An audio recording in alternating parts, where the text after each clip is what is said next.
This is Kerrigan & Company. I have to tell you, folks, I think lighting in your home is one of the most important things that you can do to keep the house updated. And when I need new lighting, I head to Lucia Lighting and Design.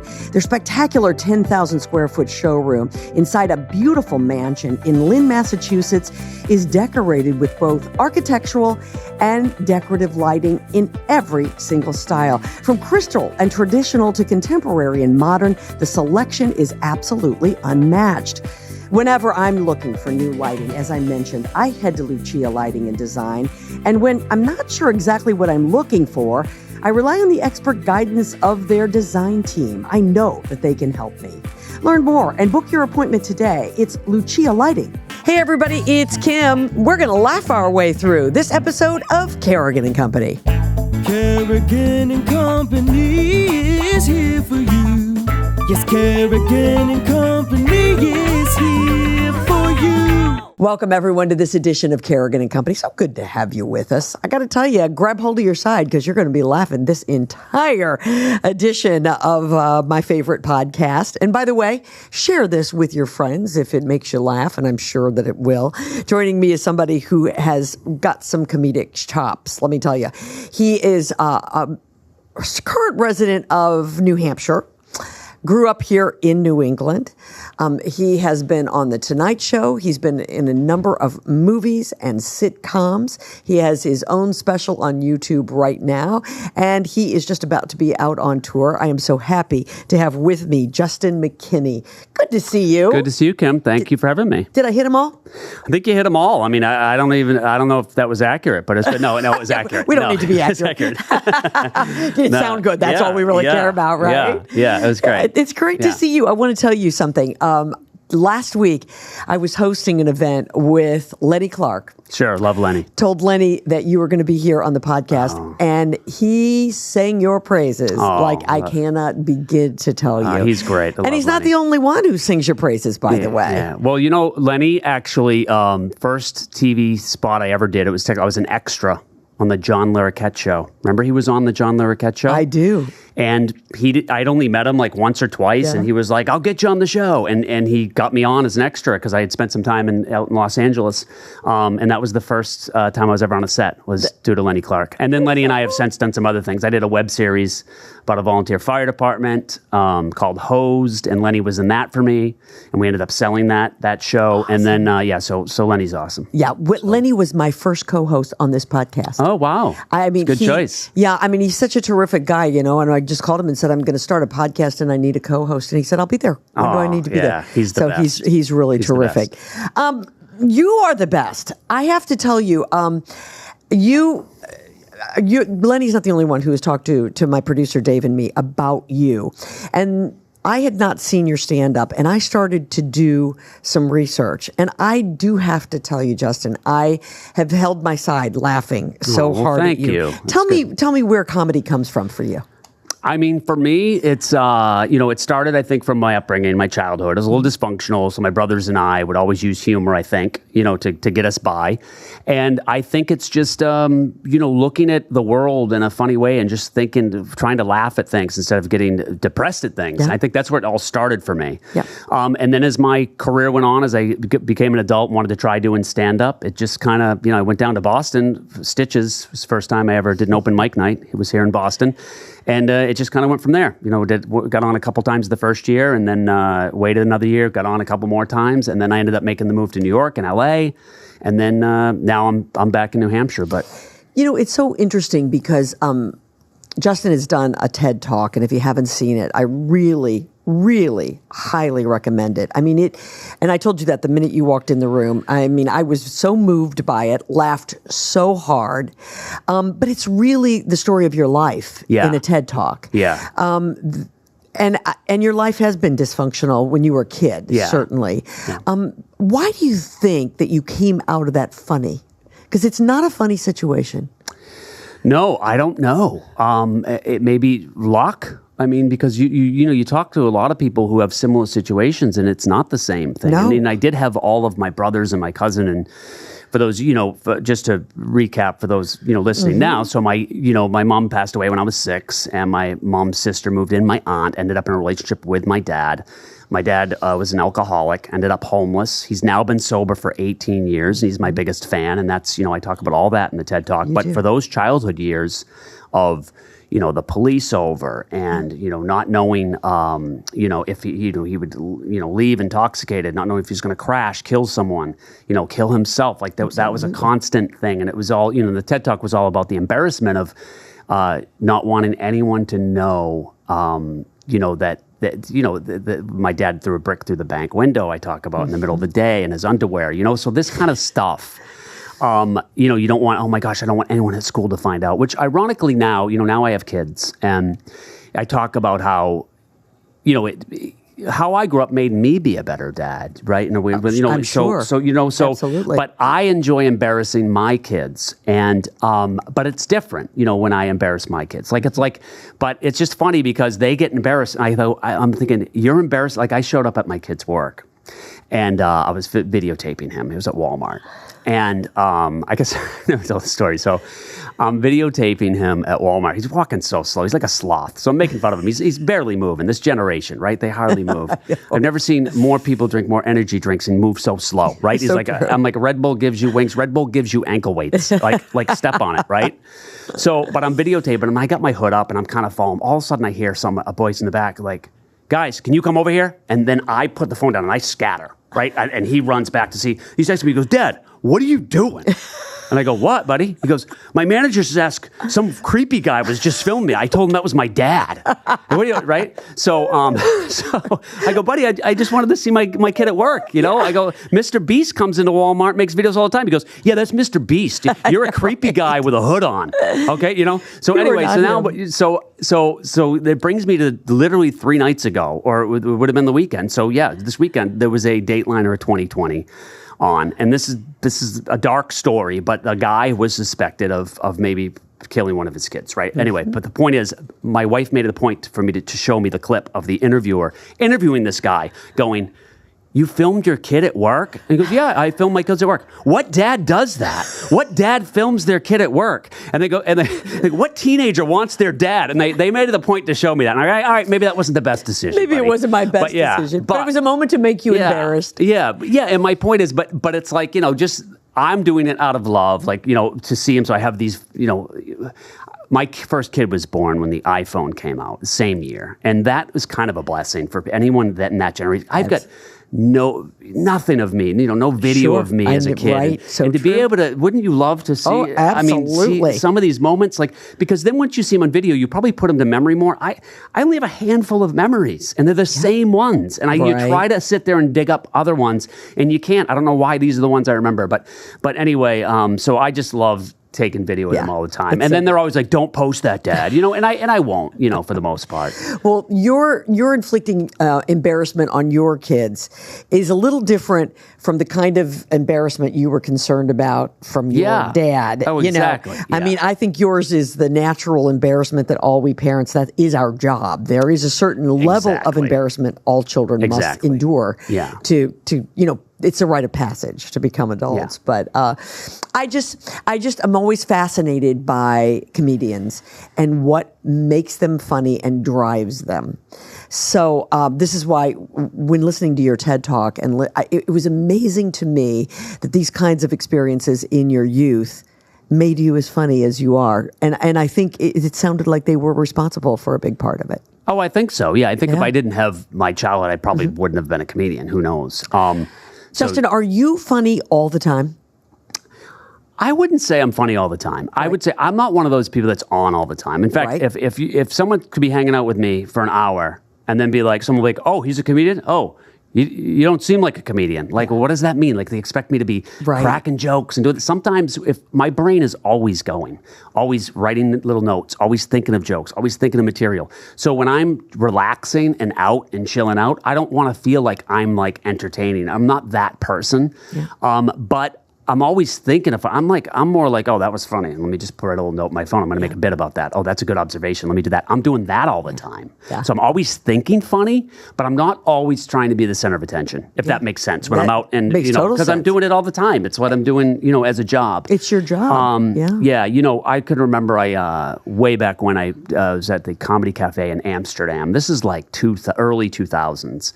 And, I got on the airplane to fly back, and I was sitting in the chair. Rather, there's a woman in the aisle already, and I go, I'm in there. I got the window seat, and she's like unbuckled. She's annoyed, like that she's got to get up, and I'm like, I'm taking a minute to put my bags up, and she's, I'm putting things up, and then she's just staring at me like, is this going to take long? Like, what are you doing? I'm going as fast as I can. And I get in there, and I had the little flyer from the comedy festival. And then we sit down. We're only there for 2 minutes. She goes, what are you, a comedian? Because she saw like this little this brochure thing. And I go, yeah, I actually am. She says, you don't seem that funny to me. Like, we had no interaction. I didn't do anything. I didn't say anything. But you know what I mean? So it's just like, but anyway, I've always remembered that. As if you were going to get into that seat, sit, and just share a monologue. Yeah. Hey, what's up? What's with the tray table? You know what I mean? It's like, I'm just going to start doing bits. Like, and that's a Maybe thing. you should have done a bit about her and how obnoxious she was, right? Well, it's funny because I learned then,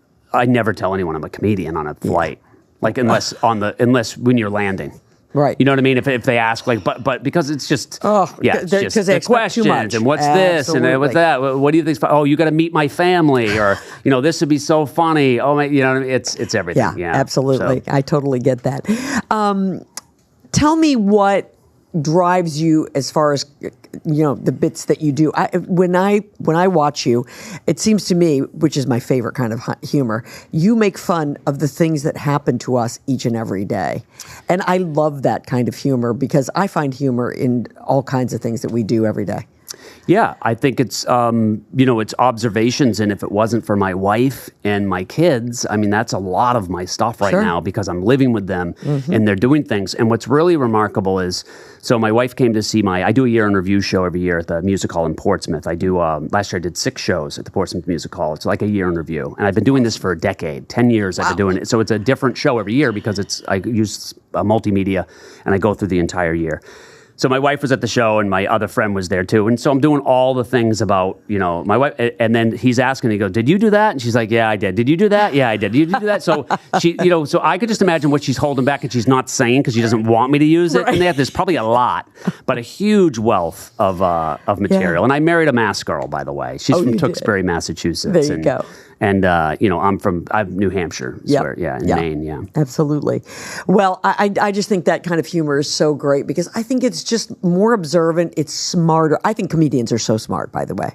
I mean, there's no two ways about it. Comedians are smart because you react quickly.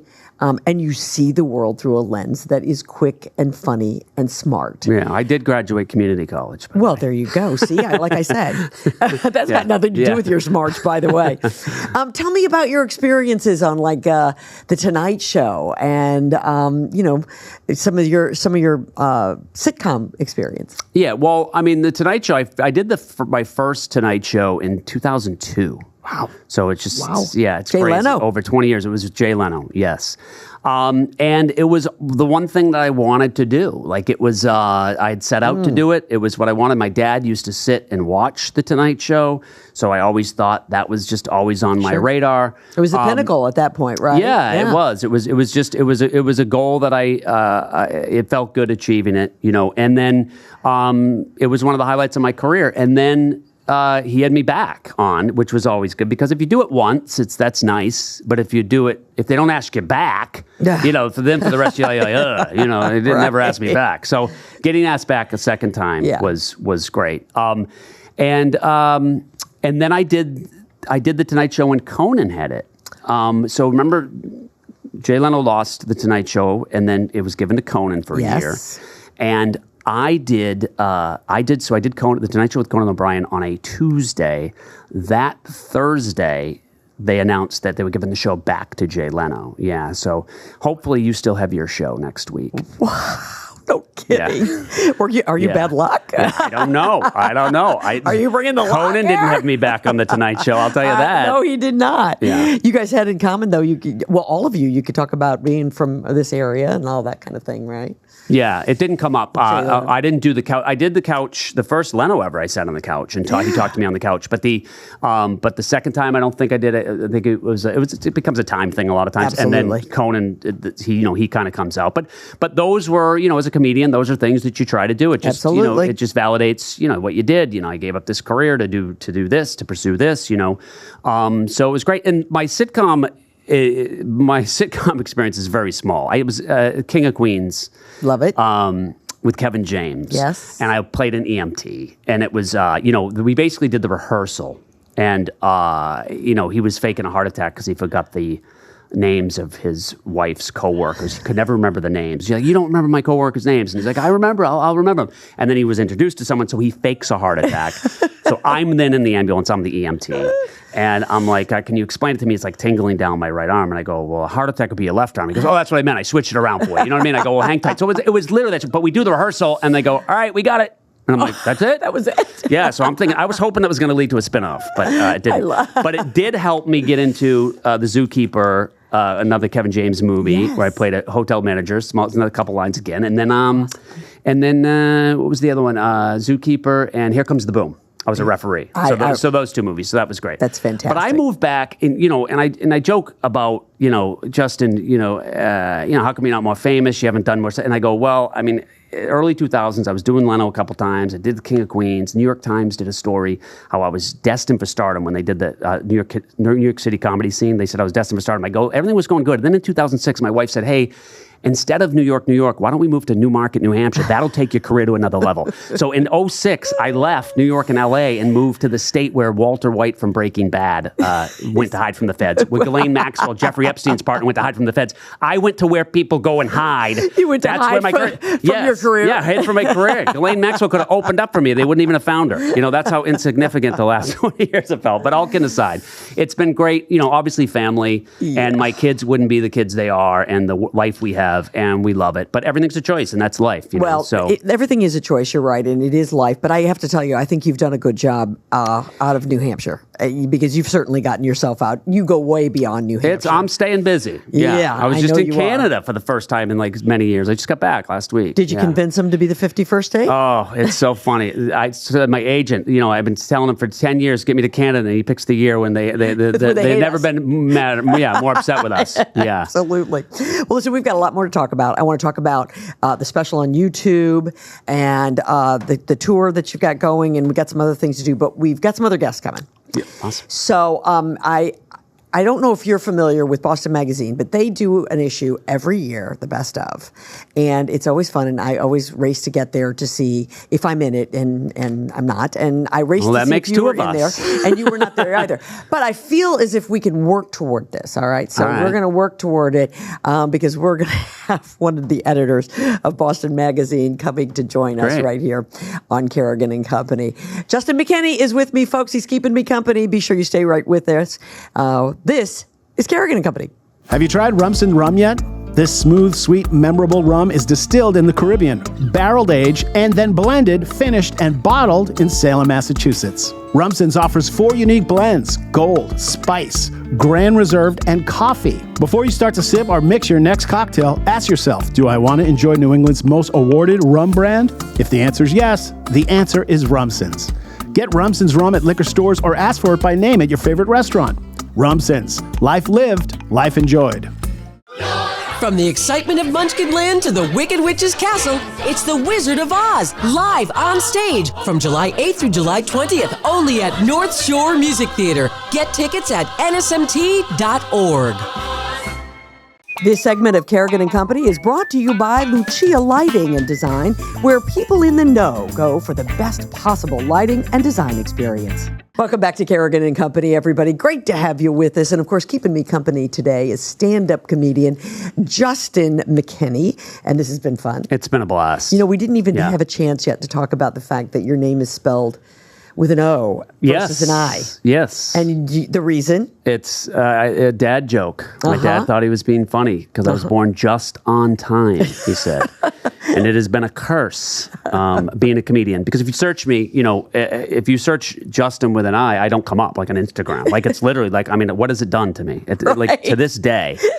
And, I will actually write it down with an O and people will correct it. Really? And change it. He didn't mean that. You know what I mean? Like they'll correct, and when I was on Tonight Show with Conan, you saw this on the TED Talk because I showed the marquee, it was spelt with an I. My name is in lights and it's spelt with an I and it's been my entire life. So I have to tell you how I have asked Siri for information, and she can't find you, and that's why. Because that if hurts. you ask, that hurts, Kim. It's an I versus Siri. an O. I'm I so didn't know sorry. Siri, this and is we all AI. want Siri to know Artificial us. intelligence. How intelligent is this, really?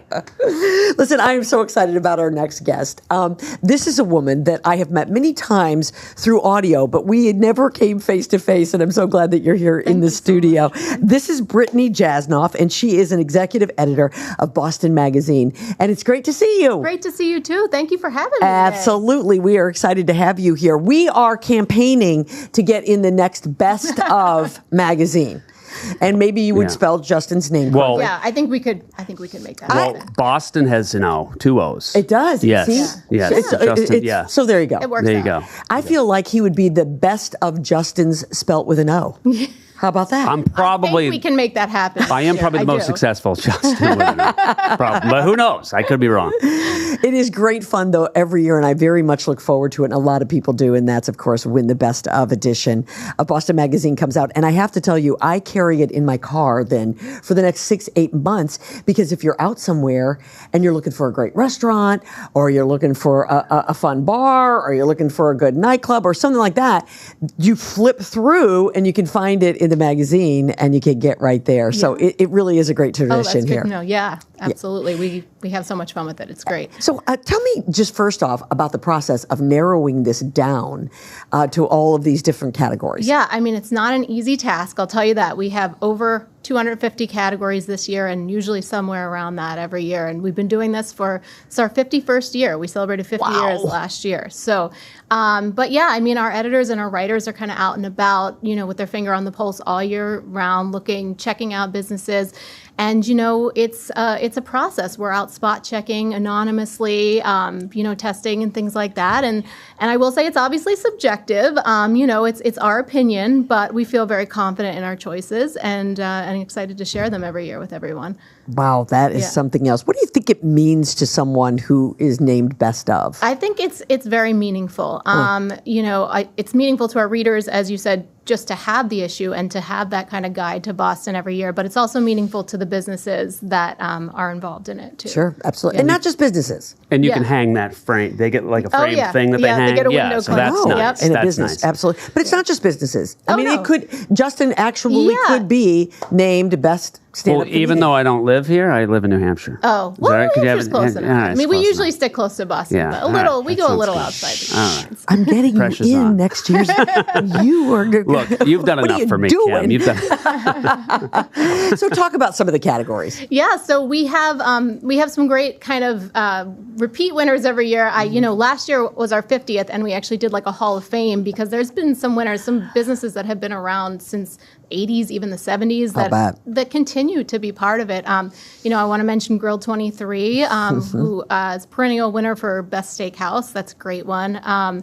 Let's see, what else? And then we have some new ones, too, this year. And we always have we try to find some hidden gems every year and some new businesses that are really making a splash. So one of them I wanted to mention was Bossy, which is, I don't know if you've the Pickleball Kingdom in Natick. Right. Which is part of our West section. They're winning for Best Athletic Oasis west of the city. And very excited about that opening this year.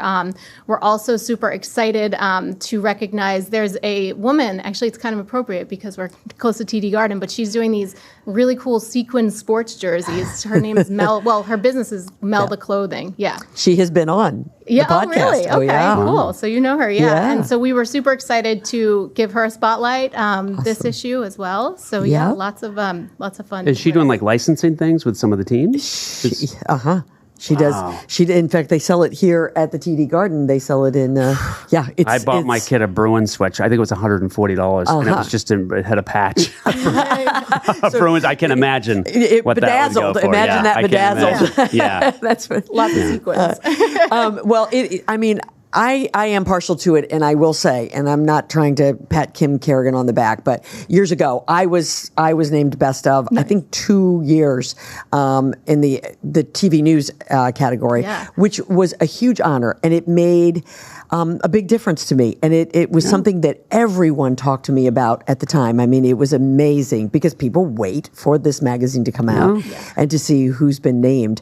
There's some categories, though, over time you've gotten rid of. Yep. Sometimes you guys decide that maybe, there's just nobody that stands out. Right. I think every year we kind of go through with a fine-tooth comb. And you will definitely see some repeat categories year after year, especially the restaurants, But we do try to stick with the overall trends and the vibe of the year that we're in, so that it feels like we're capturing Boston, not just places to eat and shop, which are a huge part of it, but also just the feel of Boston and what's been going on in the city. So Brittany, talk about just Boston as a whole. You guys are covering it all the time, and I think you've been involved with journalism here in the city for a long time. Are you seeing a lot of changes? What is the vibe? I think it just feels like every day there's something new. It's a new place opening. There's just so much excitement in Boston, and I'm sure you guys feel it too. It just feels like every day there's something new, and so we're always kind of on the lookout for what's new and what's exciting in the city. Sure, absolutely. Yeah. I find that this is the oldest modern city that I have ever been in. I mean, so much of this city is about its history, but it is leaping forward like crazy. And sorry, go ahead. No, you go. I was going to say with the 250th anniversary coming up. I mean, there's just going to be so much, to your point about our history, but as you said, there's just so much new happening. I think it's funny how people get pretty fired up if you refer to something wrong. So when I brought one of my kids here to the Garden, we went out to dinner in the North End, and we went to an Italian restaurant, and I just made a little comment about, hey, I was on my bucket list to go to Italy, but I made it to Boston's Little Italy. Oh, and you do not call it Boston's Little Italy, even though you look on the thing and on the Google Maps, it's Boston's Little Italy. Everything's there, and you Google it, it says it's known as Boston, and people were not. Everyone's like, it's not. It's the North End. Yeah. So. Little Italy is in New York. Yeah, so but some people refer to it as, and I'm like, hey, I'm from New Hampshire. Come on, cut me some slack. That is so funny. So, there's a big party. It's always associated with, it's great to be in the magazine. It's even greater to go to the big party. The party so tell is such a everybody blast. about that. Oh my gosh. It's July 16th at Roadrunner. And what we have a lot of different restaurants that are participating. So you get to sample a lot of great food, learn about more local businesses, and it's just a really, really fun party. So I would highly recommend checking out tickets at bostonmagazine.com. Justin, you know what I love about this? They're advertising the party. So the soiree. Yeah. So you go to the soiree, but in the advertisement, there's where you go for the after party. Wow. So, that's really, usually for the younger people, the after parties. I haven't been to an after party in a decade. No, exactly. Because it's open-ended. It goes until late. That's what it says. I'm like, whoa. Yeah. It starts late for me, so that's part of it. I know, I'm with you. But it's a really great place for winners to be able to go to. And obviously a lot of your winners come, right? And celebrate their win there. It's a great celebration for them, and it's also just a great way for people to get out and sample a lot of the best of the city in one place. Yeah. And do the tickets include you get to taste the sampling, all that? Yeah. So that's what it is. Yeah. All different foods. Yeah. There's a lot of really good stuff. So it's really a lot of fun. It's a great thing.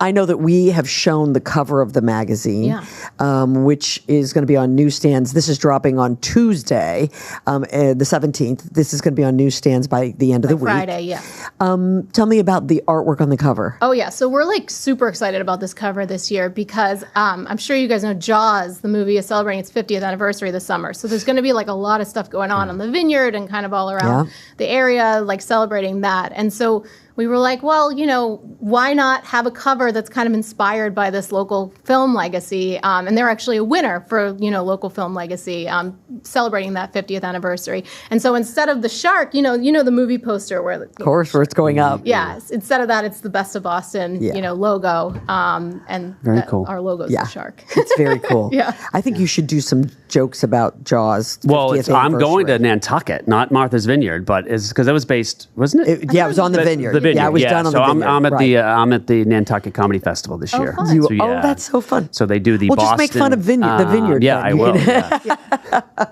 That's great. Jaws doesn't go down there. Well, listen, this has been a treat. And congratulations Thank on you. another fabulous issue. Would you want to share one more winner with us before you go? Ooh. You've told us for a Bossy, second. which is really cool Let me because they're guess. brand spanking Roadrunner? new. Did they win? Roadrunner is winning something, yes. But also, I wanted to highlight, so there's a new place in the Seaport that I'm pretty excited about. It's called Remedy. I don't know if you've heard of it, but it's a social wellness club. So the idea is that instead of going out for happy hour and getting drinks, you would come and enjoy a sauna with your friends. So Right. we were really excited to kind of highlight that because it's a new business this year that's come to Boston. And there you go. There's Boston moving forward. Yeah. This is yeah, like there you go. 20 years forward ago, you might thinking. not have heard of Right. anything like Yeah. that. No, Yeah. you wouldn't. Exactly. Yeah. So Yeah. there's Boston moving forward and thinking that way. It's Boston Magazine. It's the best of. You can get it on newsstands later this week.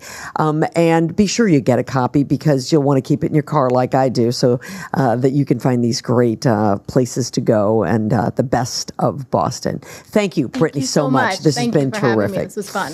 All right. When we come back, we're going to talk about the best of bathroom humor. Yep, that's what I said, bathroom humor.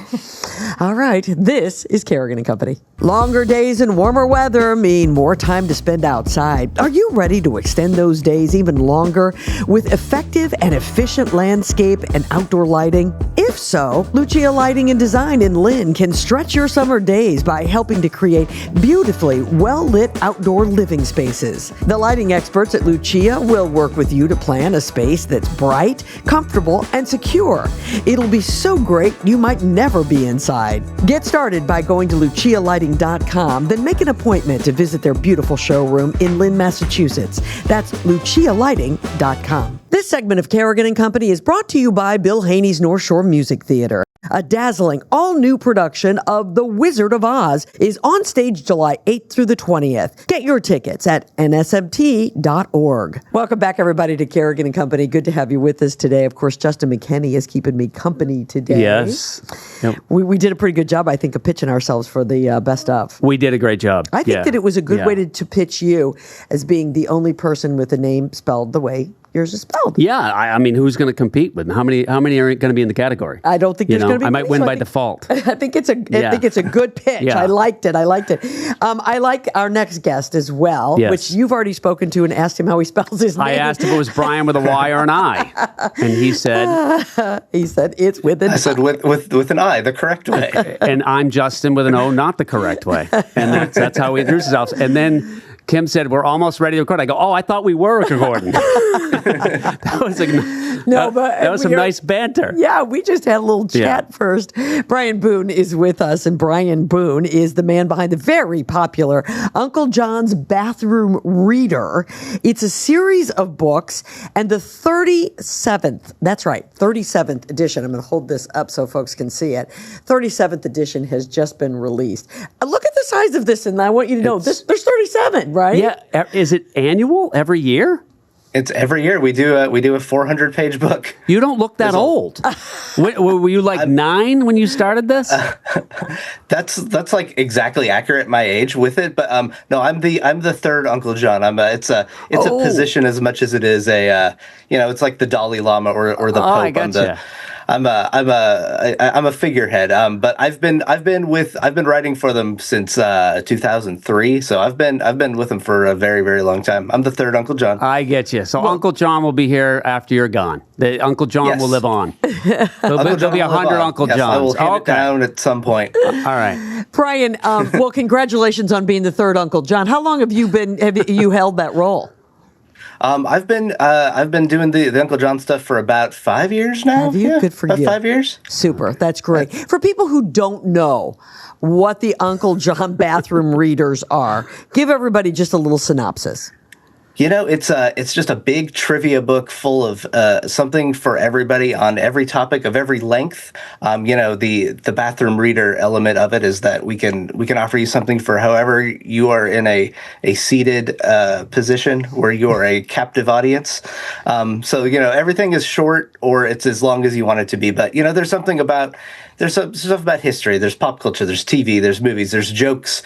There's lists. There's quizzes. Lost sports. So there's just a little something for everybody. And while you're a captive audience, while you're doing your business, you can learn something. You can entertain yourself. What I like most about this is a lot of people use their phone, and the phone falls in the toilet. So this book could save phones. Save your phone. You don't want your phone in there. You don't want your phone in there. Yeah. Just give yourself a break from your phone. Like there's always going to be something to answer on your phone. Like just give yourself a respite and go in there and take that time for yourself and learn a little something. Well, I got to tell you, Brian, one of the things that I think is really cool about this is, the big thing that's starting to spread across the country again is trivia night. Yes. I mean, there's trivia nights everywhere. This can prepare you for any trivia night and then some. I would like Brian to be on my team if at all possible. I was going to say toilet trivia night. You do it over Zoom. Yeah. I'm kidding. No, then you need your phone. You set your phone up on a tripod. Do you worry about how long people, I've got teenagers, and my one boy's like, my legs are going numb. I go, yeah, because you're sitting in there for 30 minutes on your phone. You're done. Do people get so pulled into this book that they have, leg issues? Their legs go numb? How long do you recommend someone read in one sitting? I mean, I think 10 to 15 minutes should be all that you need in there. Okay. If longer, consult a doctor. That's right. Hey, Brian, how do you guys collect all this? I'm kind of a machine at this point. I'm always collecting. I'm always listening and reading and, watching something on TV, and that'll inspire something like, oh, that could be an article. And then, if I'll hear a, weird story about, somebody running naked through a town, it's like we'll just collect those and then, when we have enough, we'll put a story together. But, readers send us things all the time from their local newspapers, from their local radio stations. We have a huge research library of, 5,000 or 6,000 books. We subscribe to a lot of magazines. We have files and file cabinets, stacked and stocked with stuff that we haven't even been able to get around to covering over the years. So there's always stuff to cover. I was going to say, people never let you down, do they? They've always got some quirky, crazy thing that happens along the way. I mean, that's just the human race. Our books are about people either being really smart or really dumb. Mm-hmm. And as long as people keep being inventive and creative or absolute morons, we'll have something to write about. Yeah. That's very much like your business. Well, yeah, it is. And the dumb people like to, hear from the smart people, and the smart people want to hear from the dumb people. It's like it never ends. Is there a time limit on this? As far as, is there something that could happen 5 years ago that's sitting there that now will make the next book? What I mean? Absolutely. Yeah. So it's just sitting there. So okay, so you're pulling something might not make it, but you'll flag that and say this would be great. Maybe the next. Yeah. Oh yeah, absolutely, and a lot of it's evergreen. There's always origin stories of stuff that, everyday items that you don't think about. You're like, oh hey, I wonder what the origin of that is, and then you'll look into it, and there's an elaborate story of some object that you see around the house all the time, and then there's a great story. Speaking of stories, we were talking about there's something about baseball and Castro or something that's in this one. How did that happen? What's that about? This is my favorite story in this book. Well, I'd heard a documentary or something that the CIA had tried to kill Castro, and I remember that they tried to kill Castro a lot, and I looked it up, and the CIA tried to kill Castro 634 separate times. Wow! Can you believe that? And I'd say that's inefficient. Obviously, he thwarted them all the time. But the best one is he was a big baseball guy, right? He played professionally, semi-professionally before he got into politics, we'll say. And in 1967, he commissioned a tournament to be held at this giant stadium that he had built for himself in Havana. And and the CIA got word of this, and so they sent a guy down there, and he was going to sneak into the power room to the control center. He was going to sneak in there and then cut the power. And then when it was dark, they were going to hurl grenades into Castro's presidential box where he was sitting. And that's all it was. Like it's so cartoony. Yeah. But, well, if 600 times, you're going to get ridiculous. Like, anyway, who's got some ideas? Something. there was an exploding cigar plot at one point. Yeah. Really? They were gonna send him a box of exploding cigars and do it that way. They tried to get an ex-girlfriend to seduce him and then get him in a corner and then shoot him or something. But it's absolutely a farce. Well, you guys also have a story in this one about Mr. Rogers. Tell us about Mr. Rogers. Well, we all contain multitudes, even sweet, lovely Mr. Rogers. Apparently, he's been dead for 20-something years, and his wife finally came out and made the admission that Mr. Rogers was a really big fan of farting. He thought fart jokes were hilarious because they are, but it's just surprising that Mr. Rogers would be that into farting, right? He was a deadly tactician of the silent but deadly variety, so he would do the kind of the pull my finger thing.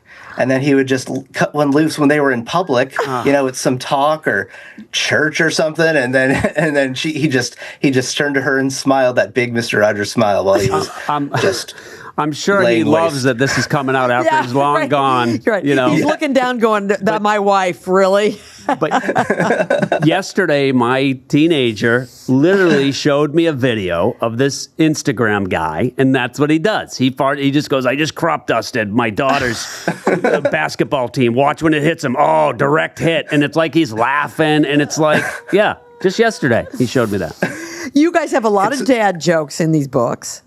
Right? We do, yes. Yeah. I love dad jokes. Yep, you love the dad jokes. Dad jokes, here's a good one.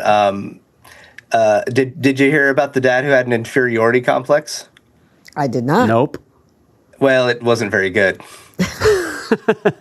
I actually saw someone wearing a shirt just the other day that said, I tell dad jokes, and jokes was the periodic table, which said J-O-K, potassium, and then whatever the ES is, and it said periodically. So it says, I tell dad jokes periodically. And it had the periodic table. Cute. Yeah, I like that. That's why it was a shirt. That's a long walk. I appreciate it. But if you see it as the visual, you'd get it right away. Exactly. I had to try to explain it. Oh, that's good. That's really good. I love it. In between the editions, do you guys release other humorous books? We occasionally do. We had one come out a couple of years ago about just kind of strange stuff that you can find around America, like a road tripping book called Strange USA. It's about all the weird roadside attractions and things you can find out. We've done books on weird inventions. We did a book called Germophobia, which is about all the things that can go wrong at a hospital or with the human body. We did a book of fake facts, which is just stuff we made up that sounds true but isn't. We've done books about individual states. We've done Michigan and Texas and Minnesota and things like that. A lot of joke books too. We did a whole book of joke books. That was fun. Dad jokes. Are they available online digitally as well as hardcover? Oh yeah. Okay. You can get this on your Kindle, so you can take that into the bathroom with you. Well, there you go. So we're not getting rid of the electronic device. Yeah. Never. No, exactly. Never. Yeah, I'm a hypocrite. And let me ask you something. How many of these you guys are wildly popular? How many of these books do you guys sell when these editions come out? They do about 500,000. Well. Yeah. They just kind of continually sell. Like I think people, they get one and they've never heard of them before, and then they read them and then they're like, oh, I need another one, and so we've got a big back catalog. So you'll have something to read for a very long time, as far as we're concerned. Well, that's what's cool about it. You might get 37, but you can go back to, because they're not necessarily based on time, like you said. They're evergreens, so they're fun at any point. I couldn't read that many books in my life. I don't think I could get 37? through 37 between now and the time I die. I mean, that's a lot of books. Well, it's a ton of fun. And I'm so glad that I've been introduced. I'm going to tell you the truth. I've been introduced to this thanks to you.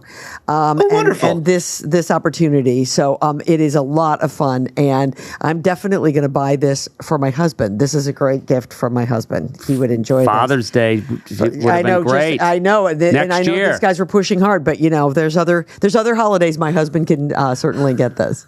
Oh, absolutely. Yeah, it's great for any occasion, and it's you will have something to read for a full year. Like we kind of space them out so you can make it last, and he'll enjoy it. He'll enjoy it. I hope you enjoy it too. Thank you so much for checking it out. Absolutely. Brian Boone, and it's Uncle John's action-packed bathroom reader, and you can get that. You can get it online, right? And you can get it in any bookstore or anywhere that you get your books, right?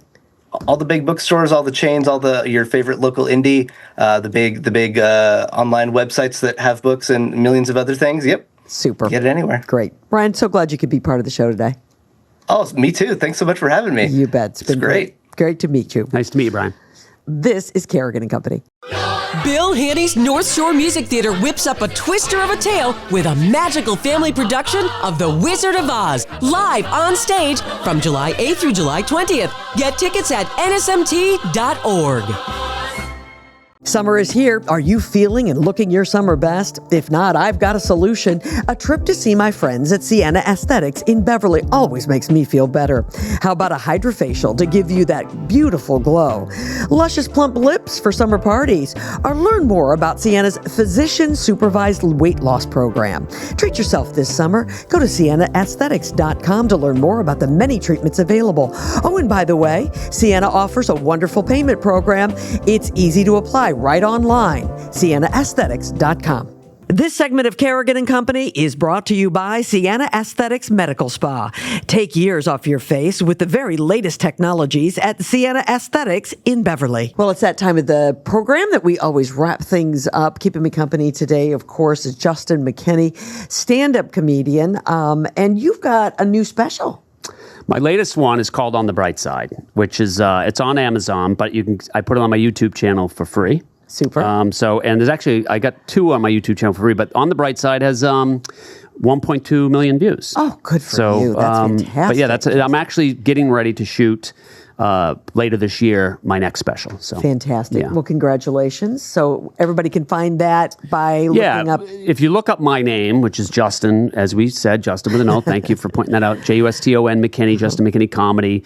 Just Google it. Sure. If you spell Juston with an I, but you put comedian in there, I will come up. So people do find me that way. So yeah, it's all it's all easy to find. Tell me about the schedule. You going to do some traveling? Get out and do some live stuff? Yeah, since my kids, since I had the 2 kids, I stopped doing Vegas. I used to do Vegas for a week at a time, and I'd go. I stopped going any more than like 4 or 5 nights was the longest I would ever go. The last 5 or 6 years, I'd hardly been going on the road at all. Maybe 2 or 3 times a year I would get on a plane. And this year I got a new management team and agent and all that, and they were sending me out way more. So I've been, like this year I've been to Atlanta, I've been, to Canada twice. Yeah.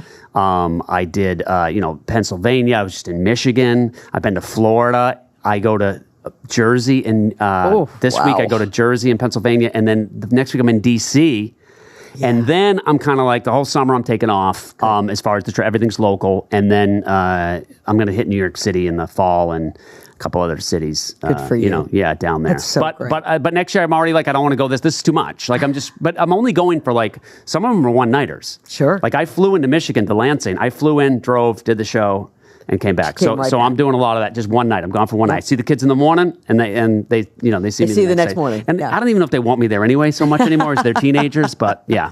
But your wife does. Their mother does. Yeah. I don't know if she wants me there now at this point. They're pretty I think she likes when I go. Let me ask you something just real quickly. How do you feel about hecklers in the crowd?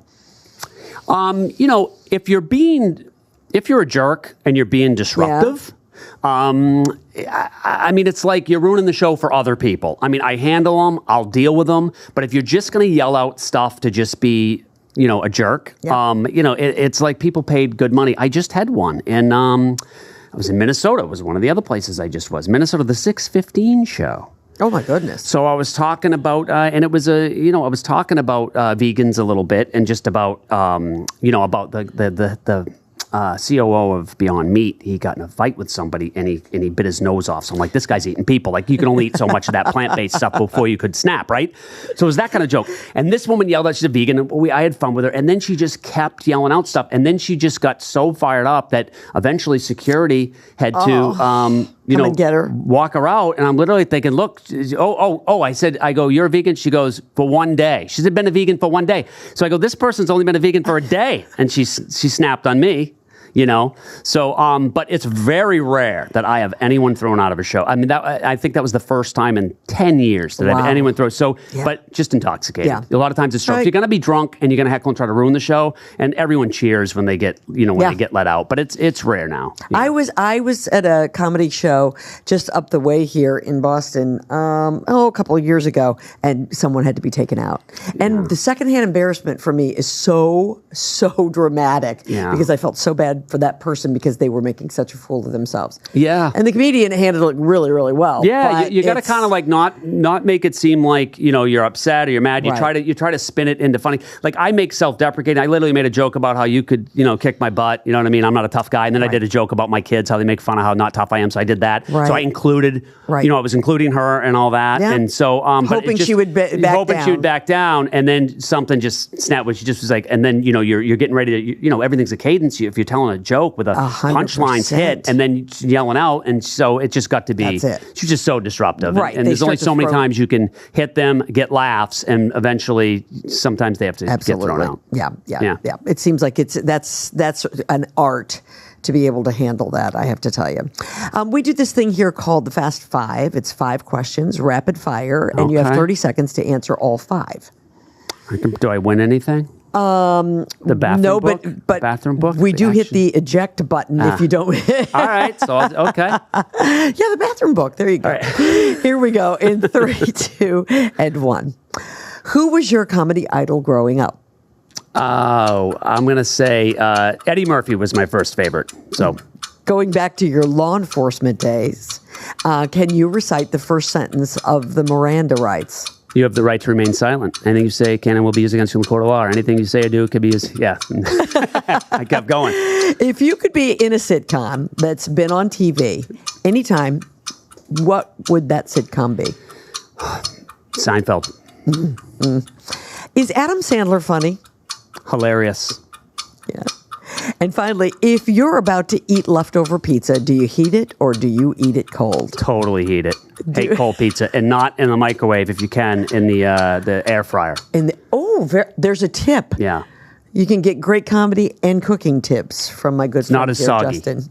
That makes total sense to me. I mean, I would put the oven, before the air fryer, I would put the oven on. Like, literally heat the whole, for one slice. Like, heat it, Because you're right, when it goes in the microwave, the crust gets soft, and, but to me, that's kind of second-day pizza. It's soft. Yeah. But I don't eat it cold, so I'm glad you don't either. I don't like it cold. And toaster oven, we used to have a toaster oven, but there's too much stuff on the counter now, so my wife got rid of the appliances, so we don't have that. But I miss my toaster oven, but the air fryer is great. It is. You're right.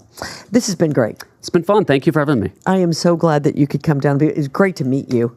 So many people just raving about you, and so I think we'll join them, and I'll be raving about you as well. So, awesome. Justin I appreciate McKinney, it.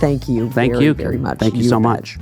And thanks to all of you for being a part of this episode. We hope you've enjoyed it. Be sure that you check it out wherever you get your podcast, and be sure that you follow us on all of our social. We would love that, and we'll see you next time. Thanks, everybody, for listening to Kerrigan and Company. To find out who will keep me company and be my co-host on the next episode, be sure you follow us on Instagram, Facebook, X, and TikTok. Kerrigan and Company is recorded at the Big Night Studios at the TD Garden in Boston. You can view the podcast on YouTube and listen to it wherever you get your podcasts. Be sure you tell a friend. The executive producer of Kerrigan and Company is David Thompson.